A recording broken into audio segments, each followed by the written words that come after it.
Today we'll be explaining PCR in simple terms.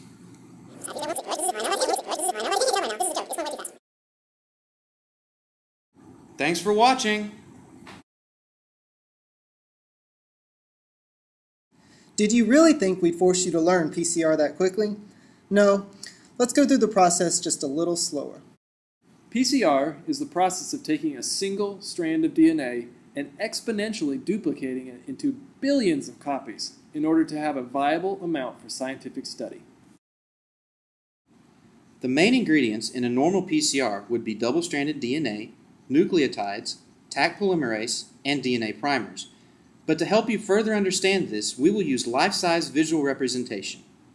To represent our double-stranded DNA, we will use these two,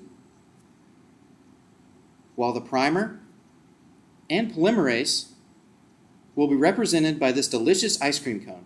And don't forget those nucleotides. The first step in PCR is to denature and separate the DNA strands. Here, our couple is beginning a violent and heated argument. Let's watch!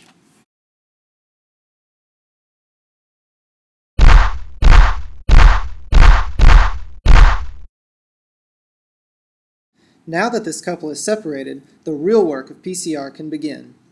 The primer can now bind itself to each strand at the desired location. The polymerase can then catalyze the attachment of the nucleotides to the DNA, forming another copy. Let's watch this process in action. With the breakup of our couple, the introduction of the ice cream will prime the situation, resulting in a new connection, catalyzing their budding relationship. Their shared sprinkle experience seals the bond, forming a new couple. The final elongation phase ends when the concentration of nucleotides and polymerase is depleted. This couple's relationship bond appears strong and unshakable now, but again, let's turn up the heat and add some violence to start the PCR process once again.